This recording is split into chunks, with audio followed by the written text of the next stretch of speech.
हम छत्तीसगढ़ के एक महत्वपूर्ण अंचल सरगुजा के संभागीय मुख्यालय अंबिकापुर में मौजूद हैं। आपकी आकांक्षाओं की किस प्रकार से प्रतिपूर्ति वर्तमान शासन काल में हो रही है उसे जानने, समझने, बूझने के लिए हम जनप्रतिनिधियों से भी बातचीत कर रहे हैं। जन सरोकारों के संदर्भ में सामाजिक क्षेत्र में जो सक्रिय उनसे बात कर रहे हैं, पर साथ साथ जिनके ऊपर जिला प्रशासन का दायित्व है उनसे भी बात कर रहे हैं। इसी क्रम में मेरे साथ में इस समय दो महत्वपूर्ण हस्ताक्षर इस जिले के दाएं और बाएं मौजूद हैं। मेरी दाईं ओर अजीत वसंत जी हैं, इस समय अंबिकापुर जिले के कलेक्टर के तौर पर दायित्व निभा रहे हैं। अंबिकापुर से उनका पुराना नाता है। जब उन्होंने बतौर प्रशासनिक अधिकारी अपनी सेवा की शुरुआत की थी तो उनकी पहली पोस्टिंग इस अंबिकापुर में ही हुई थी और अंबिकापुर से कुछ नाता ऐसा जुड़ा कि वो कलेक्टर के तौर पर भी यहां पर आए। तो अजीत जी, बहुत बहुत स्वागत आपका। मैं चाहूंगा एक बार जोरदार तालियां आप अपने कलेक्टर के संदर्भ में करें, तो अगर आपकी तमाम अपेक्षाओं की पूर्ति की जिम्मेदारी इन्हीं के ऊपर है।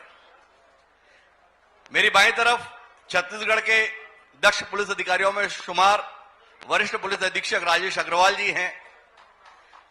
इनके लिए ताली आप दहशत में भी बजा सकते हैं और खुशी में भी बजा सकते हैं, मर्जी आपकी है।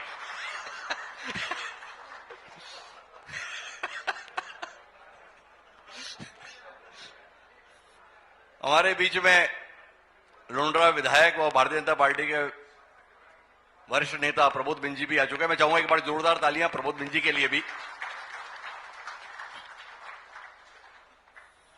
कांग्रेस के पर्याय न जाने कितने सालों से जिलाध्यक्ष हैं, वो कब तक जिलाध्यक्ष रहेंगे कोई नहीं जानता। ऐसे पाठक साहब भी हमारे बीच है। मैं चाहूंगा एक बार जोरदार तालियां पाठक साहब के लिए भी।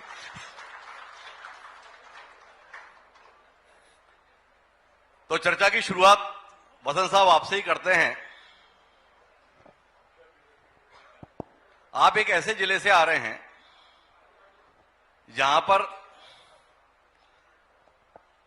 हर नेता कमोवेश व्यापारी ज्यादा लगता था, नेता कम लगता था, और एक ऐसे जिले में आए हैं जिसमें हर व्यक्ति नेता दिखता है। तो इस बदलाव के संदर्भ में कितना आशंकित या कितना आशान्वित आप रहते हैं? सबसे पहले INH हरिभूमि के प्लेटफॉर्म को, ग्रुप को मैं धन्यवाद देना चाहूंगा जिन्होंने ये अवसर दिया है शासन और प्रशासन की योजनाओं के बारे में आप सबों से बात करने का। जहां तक पुराने जिले से इस जिले में यहाँ की पोस्टिंग का प्रश्न है, पुराने जिले में जो प्राथमिकताएं थी, पुराने जिले में जो प्रशासन के सामने चैलेंजेस थे, वो निश्चित ही अलग थे और यहाँ पर चुनौतियां अलग हैं। उस जिले में भी कार्य करने का बहुत ही अच्छा अनुभव रहा है। एक अच्छा कार्यकाल मेरा वहां पर रहा है, अच्छे समय का कार्यकाल रहा है। अंबिकापुर सरगुजा एक पुराना जिला है, एक प्रतिष्ठित जिला है। एक पुराने जिले में कार्य करने में एक अलग अनुभव रहता है, एक लिगेसी यहाँ पे बनी रहती है। तो जो आपने यहाँ बताया कि जो भी यहाँ पर जनप्रतिनिधि हैं, मुझे यहाँ भी ज्वाइन किए हुए 2 महीने हुए हैं, सभी जनप्रतिनिधियों का जो शासन की योजनाएं हैं, जो प्रशासन के प्रति उनका दृष्टिकोण है, वो काफी सकारात्मक रहा है और मैं उम्मीद करता हूं कि आगे हम सभी सहयोग से, जनप्रतिनिधियों के सहयोग से यहाँ पर एक बेहतर प्रशासन मैं यहाँ पर दे सकूंगा। उम्मीदें तो आपने जाहिर की कि मैं अच्छा कर पाऊंगा, पर लोग आपसे अच्छा चाह क्या रहे हैं जिसे आप समझ पाए? लोगों की यहाँ अपेक्षा क्या है? उन अपेक्षाओं के संदर्भ में आपको क्या अनुभव आया और जिस जिले से आप आए हैं और इस जिले में अपेक्षाओं के स्तर पर अंतर? ये मैं यहाँ कहना चाहूंगा कि जो राजनीतिक और प्रशासनिक जागरूकता है वो इस जिले में निश्चित ही एक प्रशंसनीय है। किसी भी निर्णय को, शासन की किसी भी योजनाओं की एक सूक्ष्म स्तर पर यहाँ पे विश्लेषण किया जाता है, जो मैं सोशल मीडिया के माध्यम से, न्यूज़पेपर के माध्यम से देखता हूं। और कुछ इशूज इस डिस्ट्रिक्ट के भी हैं, जैसे मेरे से पहले जो यहाँ पे सेशन चल रहा था उसमें खनन की बात उठी है। खनन एक ज्वलंत मुद्दा है यहाँ पर। साथ ही शासकीय भूमियों का संरक्षण, जो मैंने यहाँ 2 महीने में अनुभव किया है कि जो शासन की भूमि है उनका संरक्षण भी एक चैलेंज है यहाँ पर। और एक अलग सेंस में मैनपाट का नाम लिया गया है। निश्चित ही मैनपाट को मैं एक बहुत ही अच्छे अवसर के रूप में देखता हूं। पर्यटन के क्षेत्र में अगर हम अपने पड़ोसी राज्यों से तुलना करें तो चाहे अगर हम उड़ीसा को देखते हैं, एमपी को देखते हैं, तो उनमें वहां पर भी मैनपाट जैसे स्थलों का बहुत ही बड़े लेवल पे विकास किया गया है, जिससे कि पर्यटन की बहुत ही संभावनाएं बढ़ी हैं। तो ये 3 चीजें हैं जो अभी मैंने दो महीने में यहाँ पर अपनी प्राथमिकताओं में रखा है और निश्चित ही इनमें काफी कुछ करने की जरूरत है। चलिए अपन और विस्तार से बात करेंगे, पर आपने एक शासकीय भूमियों के संरक्षण की बात कही। चैलेंज क्या है? लोगों की निजी भूमि को शासन अपनी भूमि करार दे रहा है या शासन की भूमि को लोग अपनी भूमि मान चुके हैं? इसमें जो आपने दूसरा वाला जो पक्ष कहा है कि शासन की जो भूमि है उसको, क्योंकि आगे जो भी विकास कार्य होंगे, अभी हमने जमीन की बात की कि सुपर स्पेशलिटी हॉस्पिटल के लिए भूमि को बदला जा रहा है, ऐसा उस पर भी आगे अगर बात होगी तो मैं बताऊंगा जी। विकास किसी भी विकास कार्य के लिए भूमि सबसे पहली आवश्यकता होती है। तो हर जिले में इस संख्या में, इस मात्रा में भूमि होनी चाहिए कि अगर कोई भी डेवलपमेंटल प्रोजेक्ट आ रहा है तो हमें उसके लिए भूमि आसानी से मिल सके। तो इसीलिए शासकीय भूमियों का संरक्षण आवश्यक है ताकि विकास की योजनाओं में कभी भी कोई अवरोध क्रिएट ना हो। जहां तक निजी भूमियों की बात है, शासन कभी भी किसी व्यक्ति की भूमि को जो शासन के नियम होते हैं उन नियमों के तहत ही अधिग्रहित या अर्जित करती है। तो निजी व्यक्ति के अधिकार सुरक्षित रखना न केवल उनका अधिकार है बल्कि हमारा कर्तव्य भी है कि प्रशासन के रूप में हम निजी व्यक्तियों के चाहे भूमि में अधिकार हो या अन्य अधिकार हो उनको हम सुरक्षित रखें, लेकिन साथ ही साथ शासन के अधिकार भी सुरक्षित रहें, ये भी उतना ही महत्वपूर्ण। नहीं, हम तो रायपुर में बैठ के ये सुनते रहते हैं कि लोग बोलते हैं जमीन हमारी थी, सरकार अपनी बताने लगी। बाकी जगह पे ये सुनते हैं कि भाई जमीन सरकारी थी, लोग अपनी बता रहे हैं। तो अंबिकापुर में इस संघर्ष से आप कैसे निपट रहे हैं? अंबिकापुर में, इस जिले में जहां पर भी अगर हमें ऐसा कोई पॉइंट मिलता है कि किसी व्यक्ति की जमीन, अगर उसकी ये शिकायत है कि किसी विभाग ने बिना प्रॉपर जो उचित प्रक्रिया है, जो विधि की प्रक्रिया है उसके अनुसार अगर उसकी जमीन ली जा रही है, तो ऐसी शिकायत मेरे पास अभी तक तो 2 महीने में नहीं आई है। लेकिन अगर कभी भी ऐसी आती है तो उस पे नियम के जो नियमानुसार है उस पर कार्रवाई होगी। जो नियमानुसार है उस पर कार्रवाई होगी। अजीत बसंत जी ने अपनी प्राथमिकताओं को बताया जो उन्होंने अभी तक 2 महीने में अनुभव किया। ये हमारे साथ राजेश अग्रवाल जी हैं, लॉ एंड ऑर्डर।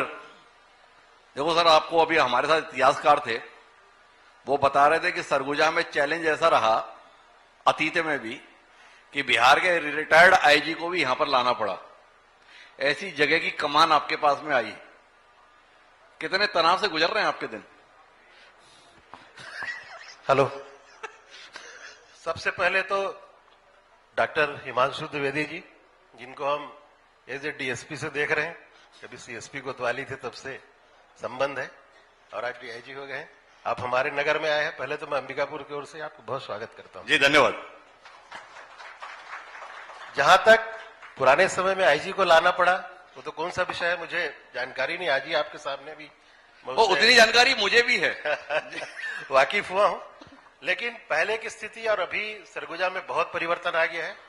आज हमारा सरगुजा का पूरा जो समाज है बहुत ही सभ्य समाज है जी, और अपराधों से बहुत दूर रहने के लिए प्रयास करता है। लेकिन अपराध टोटल खत्म नहीं किए जा सकते, तो अपराध होते हैं, लेकिन अब वो स्थिति बिल्कुल नहीं है। छोटे मोटे लॉ एंड ऑर्डर भी होते हैं, लेकिन जो अपराध जो पहले जैसी यहाँ की टेंडेंसी थी उस प्रकार के अपराध अब यहाँ पर नहीं होते हैं। बहुत सामान्य लोग हैं और बहुत अच्छे लोग हैं, मिलनसार लोग हैं, एक दूसरे से प्रेम करने वाले लोग हैं। तो ये मेरे लिए बड़ा पॉजिटिव पक्ष है यहाँ। पर मैं अपने लोगों से बात कर रहा था तो बोले यहाँ के लोग आजकल चाकूबाजी ठीक ठाक सीख ले रहे हैं। आपने इस हुनर के संदर्भ में कुछ जायजा लिया क्या कि अचानक चाकूबाजी के संदर्भ में लोग अपने आप को पारंगत क्यों करना चाह रहे हैं? जैसे कि आप जानते हैं कि हम लोग रायपुर में भी नौकरी किए हैं, दुर्ग में भी नौकरी किए हैं और विभिन्न जगहों पे बस्तर में भी किए हैं। तो उस प्रकार से जो चाकूबाजी की घटनाएं वहां पर होती हैं, जिसको वाकई में चाकूबाजी की संज्ञा दी जा सकती है, वैसी कोई स्थिति हमारे यहाँ सरगुजा में नहीं है। छोटे मोटे जो नए बच्चे हैं, वर्तमान में कुछ नशे के फेर में पड़ के चाकू चला देते हैं, उस प्रकार की घटनाएं होती है। उस पर भी हम तत्काल कार्रवाई कर रहे हैं और नशा मुक्ति के माध्यम से और युवाओं के बीच में जाके हम इसको रोकने का पूरा प्रयास भी कर रहे हैं। आपने नशे पर वापस केंद्रित किया। सरगुजा तो काफी सुरक्षित क्षेत्र माना जाता था, यहां तक नशे की आमद कैसे हो रही है? और वो हमारे साथ में जो पूर्ववर्ती व्यक्ति बैठे थे, बोले अवैध नशे का कारोबार, तो वैध नशे का भी कोई कारोबार की गुंजाइश है क्या यहाँ पर? उनका टर्मिनोलॉजी अलग था। अवैध से वास्ता है कि जो दूसरे राज्य से यहाँ पर नशीली चीजें आती है, चाहे इंजेक्शन हो चाहे दवा हो, उसके कारण वो उसको अवैध की संज्ञा दे रहे थे जी। और उसको रोकने के लिए लगातार पुलिस लगी हुई है। अभी इसी साल हम लोग कम से कम अभी तक 5000 के आसपास इंजेक्शन और उतनी ही टेबलेट और दवाइयां पकड़ चुके हैं जी। और अभी आप जैसा कि आपको जानकारी है ही है कि बीएनएस में एंड टू एंड विवेचना की बात आ गई है जी। तो जहां से खरीद के लाता है और जहां पर उसको बेच रहे हैं लोग और जो कंज्यूम करता है, सबके साथ हम पूरा एक ट्रैक बना के कार्रवाई कर रहे हैं। तो वर्तमान समय में इसको बहुत हम लोग रोक लगा चुके हैं। नहीं तो नशे के संदर्भ में आपने ये तो बताया कि हमने सामान इतना पकड़ा, पर क्या सामान के अलावा सामान लाने वालों को भी कुछ पकड़ा? वही सामान लाने वालों को ही पकड़े हैं और एंड टू एंड विवेचना से जो सप्लाई करता थे उत्तर प्रदेश के, उन पर भी हम लोगों ने रोक लगा दी है। तो इनको भी रोक है। हम अपनी बातचीत का सिलसिला जारी रखेंगे, पर चाहूंगा एक बार जोरदार तालियां हमारे बीच में राम विचार नेताम जी आए हैं। अंबिकापुर अंचल की बुलंद आवाज छत्तीसगढ़ और देश में रही है उनकी, तो वो हमारे बीच विशेष तौर पर इस कार्यक्रम में शामिल होने के लिए अभी बिलासपुर के कार्यक्रम से पहुंचे हैं। तो मैं इस मंच से राम विचार नेताम जी का बहुत स्वागत करता हूं और राम विचार नेताम जी की आमद के साथ ही हमारे साथ छत्तीसगढ़ के पर्यटन एवं संस्कृति मंत्री सम्माननीय राजेश अग्रवाल जी की भी आमद दर्ज हो रही है। मैं चाहूंगा एक बार जोरदार तालियां राजेश अग्रवाल जी के लिए भी। 2 साल पहले अंबिकापुर में एक करिश्मा हुआ था, वो करिश्मा जिन्होंने किया था उनका नाम राजेश अग्रवाल जी है। तो राजेश जी का भी बहुत बहुत स्वागत है। चाहूंगा एक बार जोरदार तालियां राजेश जी के लिए। अब अंबिकापुर अंचल की देश में जो आवाज बुलंद करने का दायित्व निभा रहे हैं, धार्मिक क्षेत्र और राजनीतिक क्षेत्र दोनों में अपना प्रभाव पर्याप्त दिखा रहे ऐसे इस क्षेत्र के सम्माननीय सांसद चिंतामणि महाराज जी भी हमारे बीच में आ चुके हैं। मैं चाहूंगा एक बार जोरदार तालियां चिंतामणि महाराज जी के लिए भी। तो बातचीत के सिलसिले को आगे बढ़ाते हैं। तो हमारी राजेश अग्रवाल जी से बातचीत चल रही थी, तो अग्रवाल साहब, हमने चाकूबाजी पर बात की, नशे पर बात की, पर यहां पर एक बड़ी समस्या यातायात को लेकर है, अव्यवस्थित ट्रैफिक। इस पर कुछ ध्यान जाता है आपका? पूरा ध्यान है, आने के बाद से इस पर काम चल रहा है। एक्चुअल में हमारा जो अंबिकापुर है, यहाँ का लाइफ लाइन है जो हमारा बाईपास है जी, उस पर ही पूरा ट्रैफिक, 5 जो सड़कें आती हैं मिलती हैं और 5 सड़कें से ट्रैफिक को अलग अलग रूट पे जाना रहता है। इसके कारण जो हमारा हाईवे है उसको बड़ा जाम हो जाता है कई बार। और जो अंदर की गलियां हैं, जैसे आपको जानकारी देना चाहूंगा मैं, हर साल 4 से 4,500 नई गाड़ियां यहाँ पर रजिस्ट्रेशन हो रही है, लेकिन जो अंदर की सड़कें वही है अभी भी जी। लेकिन अभी वर्तमान में सरकार के प्रयास से और हमारे जिला प्रशासन के प्रयास से एक बाईपास नया बन रहा है, जिसमें मनेनगढ़ से रामानुजगंज को हम लोग रोड को जोड़ रहे हैं। उससे निश्चित रूप से जो ट्रैफिक का दबाव है शहर में कम होगा और यातायात व्यवस्था को ठीक करने में मदद मिलेगी। इसके साथ ही जो शहर में हम लोग कर सकते हैं कि जो नो पार्किंग में खड़ा करें उन पर कार्रवाई, और अन्य प्रकार से जो गाड़ियों पे जो ओवर स्पीडिंग है, शराब पी के गाड़ी चलाना, इस प्रकार की चीजों पे हम कार्रवाई कर रहे हैं। बहुत सारे भी पार्किंग के नए स्थल हम लोग चिन्हित किए शहर के अंदर में, उसको भी आइडेंटिफाई करके उसमें पार्किंग करवाने का प्रयास कर रहे हैं। तो ट्रैफिक के संदर्भ में बताया, मैं वापस कलेक्टर साहब आपके पास आना चाहता हूं और एक बार चाहूंगा पूरे सदन से कि थोड़ा अगर आप व्यवस्थित हो जाएंगे तो एक महत्वपूर्ण सत्र जो हमारा चल रहा है उसके मुख्य बिंदुओं को आप सुन पाएंगे। तो वैसे साहब, माननीय पुलिस अधीक्षक महोदय बता रहे थे 4,500 गाड़ियां हर साल जुड़ रही हैं, और इसके बावजूद हमारी तरक्की कितनी बढ़िया है कि संभागीय मुख्यालय सरगुजा है, अंबिकापुर है, और यहां पर आज तक पूरा ट्रैफिक एक चौकी के भरोसे है। एक यातायात थाने की भी अस्तित्व में लाने की स्थिति नहीं बन पाई। ध्यान जाता है आपका? आप दोनों लोग साथ बैठते हैं, कोई इसकी जरूरत महसूस कर रहे हैं जी? तो उस यातायात थाने की स्थिति क्या है? यातायात थाने में भी वर्तमान में 42 का बल है जी। 2 सब इंस्पेक्टर हैं, 3 एएसआई हैं, 6 हवलदार हैं और बाकी कांस्टेबल हैं। तो इसके बावजूद भी पूरी सड़क पार्किंग में तब्दील कैसे रहती है? लोग लगा लेते हैं, उस पर कार्रवाई करते हैं। सर, ऐसी कैसी कार्रवाई है जिसके बावजूद भी लोग पार्किंग समझकर सड़क पर लगा देते हैं? वही यहाँ पर एक्चुअल में एक सबसे बड़ी समस्या है कि ट्रांसपोर्ट नगर का एक यहाँ पर प्रावधान नहीं है जी। ट्रांसपोर्ट नगर यहाँ पर महती जरूरत है, वो होना चाहिए, मुझे ऐसे लगता है। जैसे कि शायद आपको जानकारी में होगा कि राजनांदगांव जिले में जब मैं था वहां भी ये प्रॉब्लम थी, तो वहां ट्रांसपोर्ट नगर बनने के बाद राजनांदगांव जिले की बड़ी समस्या इससे हल हुई थी। तो कलेक्टर साहब इस तरफ आपका ध्यान गया, एसपी साहब ने सीधे गेंद बड़ी कुशलता के साथ आपकी कोर्ट में डाल दी। बोले गाड़ियां पार्किंग में इसलिए नहीं जा पा रही क्योंकि ट्रांसपोर्ट नगर दिया नहीं, और ट्रांसपोर्ट नगर एसपी साहब तो बनाएंगे नहीं। जो ट्रैफिक की समस्या के बारे में भी बात हुई है, रोड किनारे जो गाड़ियां खड़ी रहती हैं उस पे भी लास्ट 15 से 20 दिनों में काफी कार्रवाई हुई है जी। ट्रांसपोर्ट नगर इसका अगला स्टेज है, लेकिन उससे पहले निश्चित ही अगर रोड साइड में गाड़ियां खड़ी होती हैं तो उन पर आगे भी कार्रवाई की जाएगी। ट्रांसपोर्ट नगर के बारे में मुझे जो सूचना है, यहाँ पर पहले ट्रांसपोर्ट नगर की घोषणा हुई थी, जगह चिन्हांकित किया गया था, लेकिन किसी कारण से वहां वो बन नहीं पाया। अब वो ट्रांसपोर्ट नगर शहर के विस्तार के साथ अब उतना उपयुक्त नहीं रह गया है, तो ट्रांसपोर्ट नगर के लिए एक जो नया स्थल है उसका चिन्हांकन करना पड़ेगा। ट्रांसपोर्ट नगर होना चाहिए, बिल्कुल सही है। इससे शहर में जो वाहन रहते हैं उनको, जो वो कुछ देर के लिए खड़े रहते हैं, वो ट्रांसपोर्ट नगर में खड़े रहेंगे, लेकिन ये एक परमानेंट एक्सक्यूज नहीं है कि चूंकि ट्रांसपोर्ट नगर नहीं है इसीलिए लोग या वाहन मालिक जो हैं वो रोड पे वाहन खड़े करेंगे। मैं और एसपी साहब हम दोनों का स्पष्ट निर्देश है, हम दोनों ने मिलकर अभी कार्रवाई करने के लिए कहा भी है और कार्रवाई होती भी है। तो सड़क किनारे वाहन को इसमें मैं ये बोलना चाहूंगा कि यह केवल कानून व्यवस्था का प्रश्न नहीं है, इसके लिए एक जो सिविक सेंस है, एक सिविल जागरूकता है, वो भी रहनी चाहिए। अच्छा, आप जब काम करते हैं तो ये जो सामने अग्रिम पंक्ति देख रहे हैं, ये आपके लिए कितना बड़ा अवरोध रहती है? नहीं, ऐसा बिल्कुल नहीं है। जितने भी यहाँ पर जनप्रतिनिधि हैं, प्रशासन जनप्रतिनिधियों के सहयोग से उनके मार्गदर्शन में चलती है, और ये बात बिल्कुल सत्य है।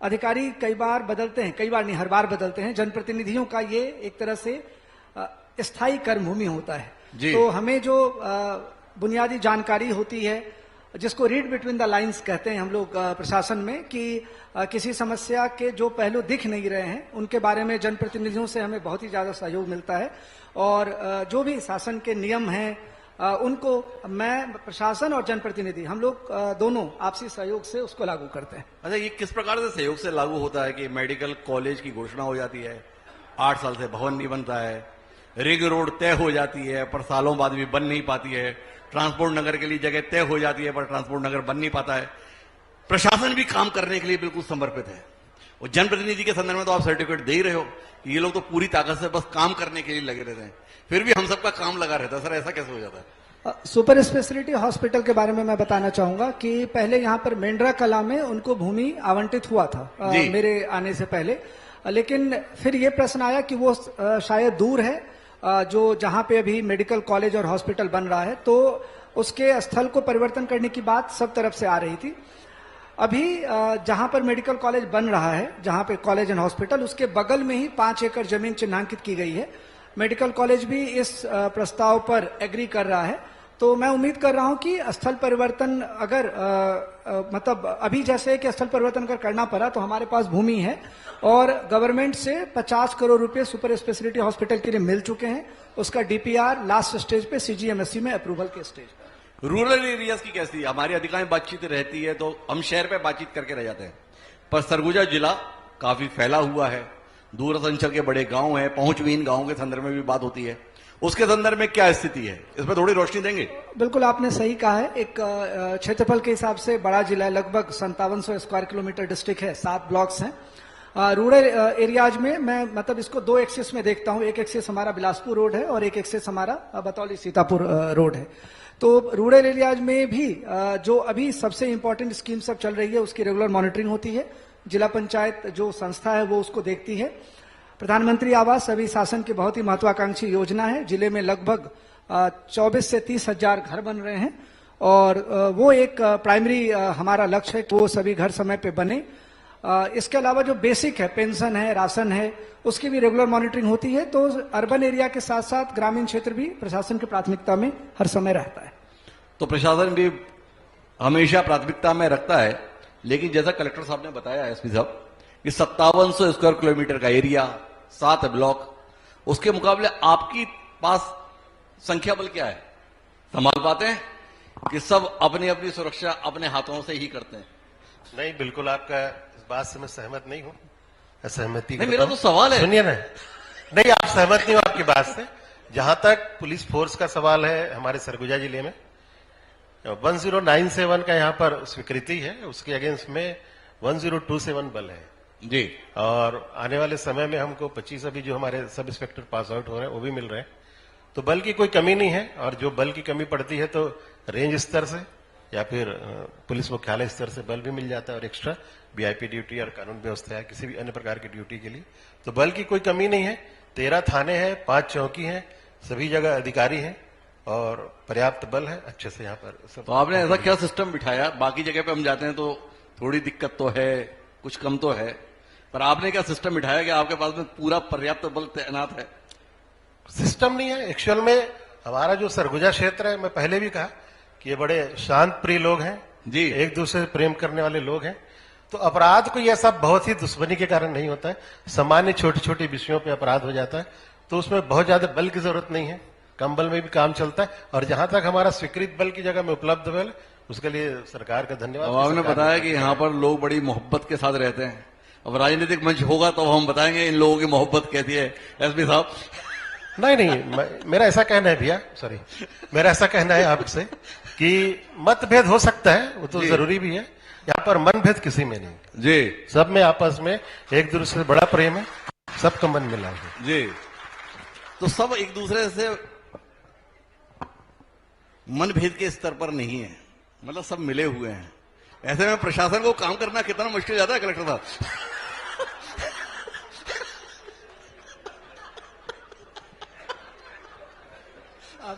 प्रशासन के सामने जो चैलेंजेज हैं वो प्रशासनिक चैलेंजेज ही हैं। इसके अलावा और किसी चैलेंज को मैंने अभी तक फेस नहीं किया है जी। कोई भी अगर निर्णय लिया जाता है प्रशासनिक स्तर पे तो उसको एग्जीक्यूट करने में जो चैलेंजेस हैं जी, वही चैलेंजेस हैं। कुछ मतलब जो दूरस्थ अंचल है, जिले में पहाड़ी कोरबा हैं और लगभग 13,000 की संख्या में वो पीबीटीजी हैं, उन तक विकास की योजनाएं कैसे पहुंचे, ये चैलेंजेज हैं।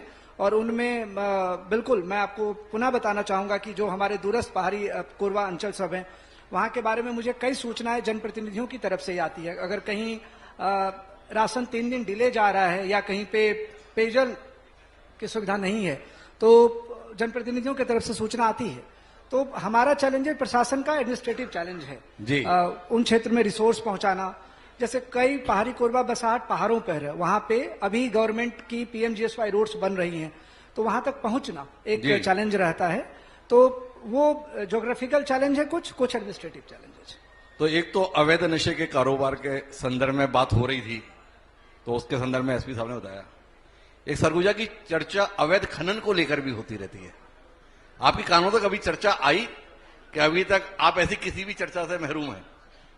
मैंने बताया कि जो जिले में 3 इशू जो मैंने ऑब्जर्व किए उनमें एक खनन है। खनन में 2 तरह का खनन। मैंने खनन बिल्कुल नहीं पूछा सर, मैंने पूछा अवैध खनन। हाँ, जो आपने पूछा मैं उस पर आ रहा हूँ। खनन में एक मेजर मिनरल है जिसमें कोल और बॉक्साइट है जी। अवैध खनन में जो माइनर मिनरल्स होते हैं उसमें शिकायतें आती है। मैं यह नहीं बोलूंगा कि शिकायतें नहीं आती है, बट मैं ये भी आपको बताऊंगा कि शिकायतें आने के बाद हम कार्रवाई करते हैं जी। लास्ट 2 मंथ्स में भी हमने 2-3 बड़ी कार्रवाइयां की हैं अवैध खनन पे। चाहे वो कुछ जगहों पे रेत के खनन की शिकायत आती है, कुछ जगहों पे मुरम के खनन की या जो चूना पत्थर डोलोमाइट है, इन सबों की शिकायतें आती है जी। मेजर मिनरल में कोयले के खनन की अभी हाल में एक शिकायत आई थी, उस पर बड़ी कार्रवाई एसपी साहब ने की, सबों ने मतलब पूरे प्रशासन और पुलिस ने मिलकर की, माइनिंग ने मिलकर की है।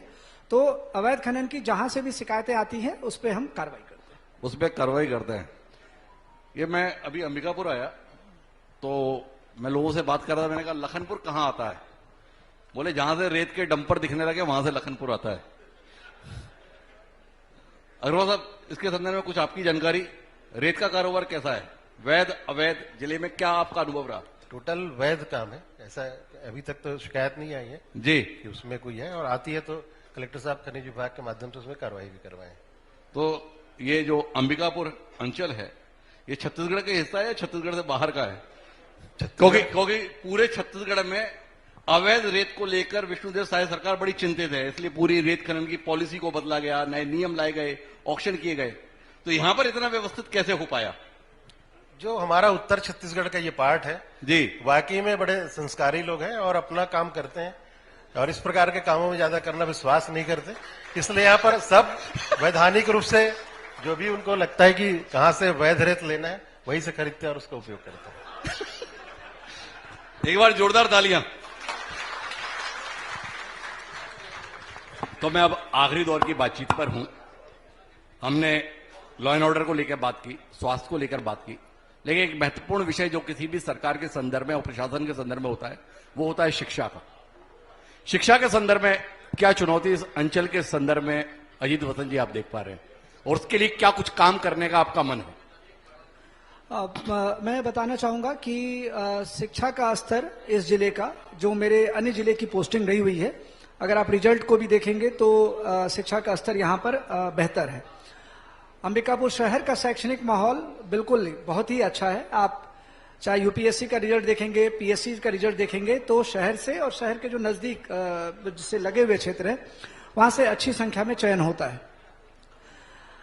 युक्तियुक्तकरण के बाद जो मैंने जब यहाँ पे आके मैंने समीक्षा की तो मुझे यह पता चला कि यहाँ पे हमारे सभी विद्यालय, प्राइमरी मिडिल स्कूल में जो न्यूनतम अनुपात है वो मेंटेन्ड है और हमारे पास उससे ज्यादा टीचर्स हैं यहाँ पर। तो उन टीचर्स को भी हम प्रयोग कर रहे हैं विद्यालयों में। यहाँ पर जो मेरिटोरियस बच्चे हैं उनके 9th और 10th में उनको 2 साल S30 के नाम से मेरे जो पहले के कलेक्टर साहब थे उन्होंने एक स्टार्ट किया है। आपको मैं बताना चाहूंगा कि पिछले बार स्टेट के टॉप 10 मेरिट में उस S30 से 2 बच्चों का चयन हुआ था। तो ओवरऑल शिक्षा का माहौल अच्छा है। जो हाई और हायर सेकेंडरी स्कूल हैं उनमें भी विषयवार व्याख्याता है।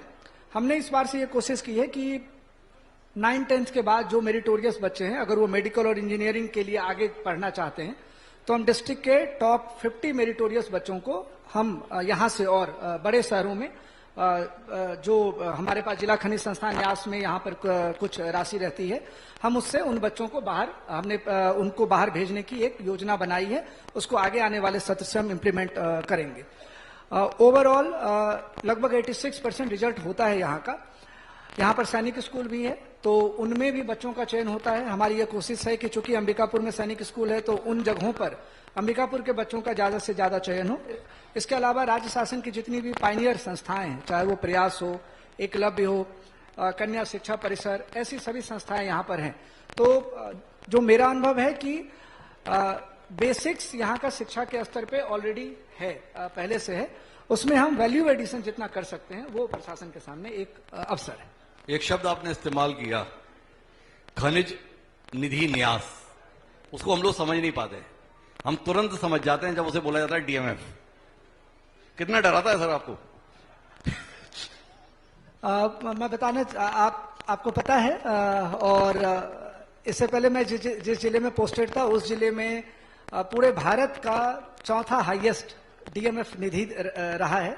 तो डीएमएफ निधि एक बहुत ही अच्छी निधि है जो प्रशासन के पास और सभी जनप्रतिनिधियों के पास जिले के विकास के लिए रहती है। मेरा अनुभव बहुत ही अच्छा रहा है डीएमएफ निधि को प्रयोग करने में। जिले की जो गैप फिलिंग वाली समस्याएं रहती है उनको हम उससे दूर कर सकते हैं। इस जिले में भी डीएमएफ की राशि है और ये मेरा विश्वास है और मैं यह विश्वास दिलाता हूं कि उस राशि का 100% जो जनता के हित में योजनाएं बनाई जाएंगी और उनका केवल जनता के हित में ही प्रयोग होगा। मैं इसको अपने लिए एक अवसर के रूप में देखता हूं कि वो राशि प्रशासन के पास हर समय है जहां हम किसी भी इमरजेंसी मेजरमेंट को हम उस राशि के थ्रू हम प्रयोग कर सकते हैं। अजीत वसंत जी कोरबा से अंबिकापुर आए हैं, वो हमें बता रहे हैं कि डीएमएफ का हाईएस्ट जो बजट है वो कोरबा जिले में है। बहुत रेयर ही हुआ है कि कोरबा की कालिक से कोई बेदाग निकल कर आ पाए। अजीत वसंत उनमें से एक है। मैं चाहूंगा एक बार जोरदार ताली अजीत वसंत जी की इस उपलब्धि के लिए। और आखिरी सवाल के लिए मैं आना चाहता हूं राजेश अग्रवाल जी आपके पास। पर्यटन और संस्कृति मंत्री हमारे यहां है इस समय सभागार में मौजूद। मैन पार्ट को प्रदेश स्तर पर नहीं, राष्ट्रीय स्तर पर नहीं, अंतर्राष्ट्रीय स्तर पर ख्याति दिलाने की बात करते हैं, पर कोई पर्यटक किसी भी क्षेत्र के लिए तब आता है जब उसे इंफ्रास्ट्रक्चर तो मिले ही, साथ साथ सुरक्षित वातावरण भी मिले। इस दृष्टि से क्या दृष्टि आपकी रहती है?